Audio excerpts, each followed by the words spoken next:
This video was brought to you by Brilliant. For the past few years or so, streaming services have been engaged in a multi-billion-dollar battle to grow as fast as possible and capture market share.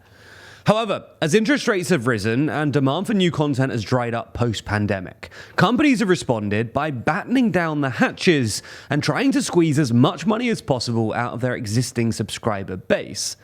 At first glance, the winner here looks to be Netflix, who've maintained their dominance in the streaming game and seen their share price recover over 2023. However, the real winner here might actually be YouTube, which has seen by far and away the steepest increase in view time over the past year. So in this video, we're going to take a look at how the streaming wars are going, why Netflix is doing better than the rest, and why YouTube is actually doing the best.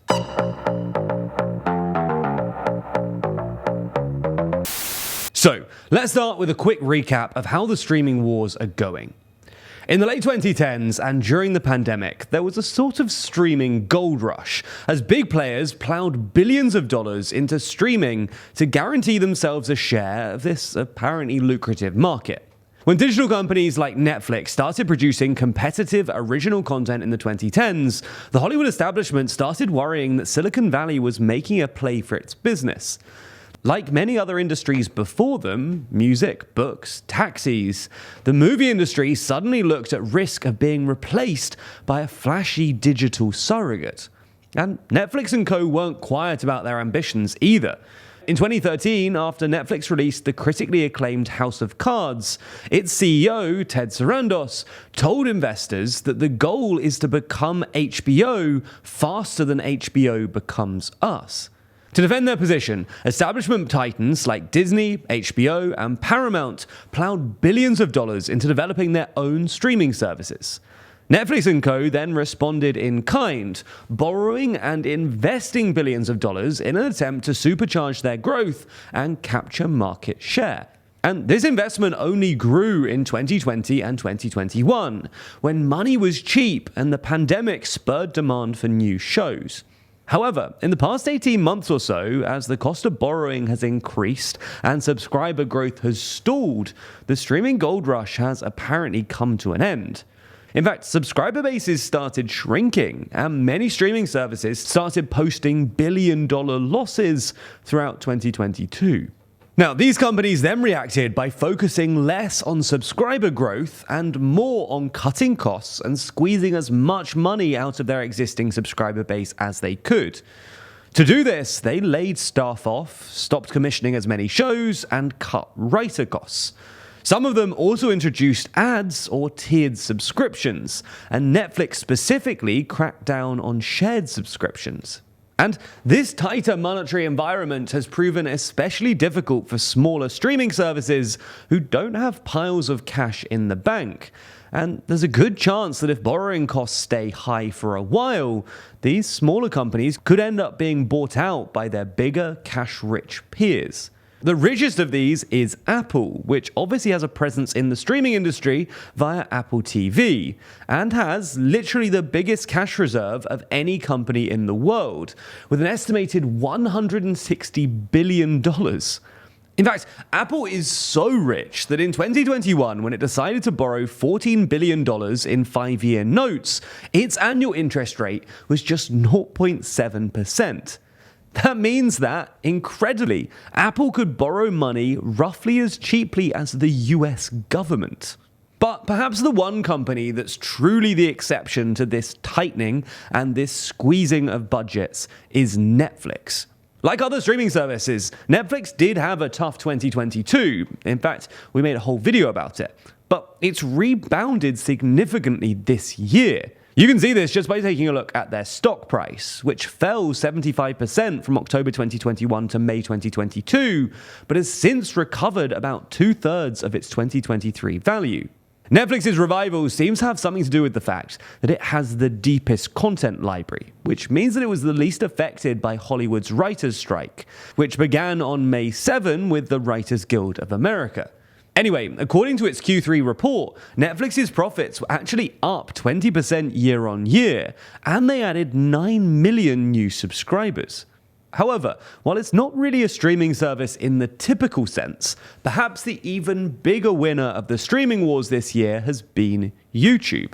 Now, Netflix have always made clear that they weren't just competing with the other streamers, but rather with the entire attention economy. Its CEO even once said that they thought that they were competing against sleep. But while Netflix has had a good few months, as streaming services have started squeezing their existing user base for profits, they've still made the experience more expensive and less fun. And the big winner here has apparently been YouTube. Data collected by Nielsen suggests that a year ago, Netflix accounted for 7.3% of all TV viewing in America, while YouTube accounted for 6.9%. Today though, while Netflix's share has gone up a bit to 8.1%, YouTube has been the big winner, leapfrogging Netflix to 9%. In practice, this means that YouTube accounts for nearly a quarter of all streaming time, more than any other platform. Now, this has helped YouTube maintain its steady revenue growth, which has gone from an estimated few billion in the early 2010s to about $30 billion today. Impressively, ad rates have also held up pretty well in 2023, despite the wide economic slowdown. And in fact, they're actually expected to come in higher than last year. And it's not just these big aggregate numbers. Individual YouTubers like Mr. Beast already garner more eyeballs than the best TV shows out there. According to data from tech analyst Benedict Evans, if you assume that Mr. Beast viewers watch 75% of the entire video, then he would get as many views as all but the most watched Netflix TV series. Anyway, the data here suggests that while some people have moved from other streaming services to Netflix, more people just gave up on paid streaming altogether and decided to spend their screen time on YouTube instead. Netflix even made a passing mention to this in their Q3 shareholder letter, noting that our share of TV stream time in the US is greater than any streamer other than YouTube. While this might have been meant as a brag, it portrays a real problem for the streaming services. If margins remain tight and streaming services have to increasingly rely on ads, then their fraction of the total attention economy will wane even further, probably to YouTube's benefit. Perhaps the main question for YouTube is whether they can convert these new casual viewers into paying subscribers. YouTube TV, which sells a bundle of live television channels to American viewers, has been a bit of a damp squib. And while Alphabet doesn't regularly publish subscriber numbers, YouTube's ad-free subscription, YouTube Premium, reached 80 million subscribers in late 2022. And while this sounds like a pretty big number, it's only about a third as many as Netflix, so there's definitely space for growth. A lot of the stuff we talk about at TLDR can often seem pretty complicated, especially when we dive deep into economics and detailed data. But there's a fun and easy way for you to learn more about these topics, which doesn't cost thousands of dollars or take years and years of schooling. That's because Brilliant is the best way to learn maths, data science, and computer science interactively. And it doesn't take long to learn either. These complex topics are broken down into accessible chunks designed around your busy schedule. That means that by spending just a few hours a day, you can accumulate new knowledge over time in an actually fun way.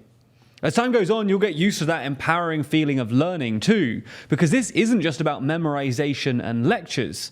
Brilliant teaches you by doing, using active learning techniques to teach you the principles behind otherwise complex subjects, and ensuring you actually understand what's going on. So, whether you want to brush up on basic math skills, improve your employment prospects by learning about future technologies, or just have fun with coding, then you can check out everything that Brilliant has to offer for free for a full 30 days by clicking our link in the description. Plus, the first 200 of you to sign up will get 20% off Brilliant's annual premium subscription. Thanks for your support.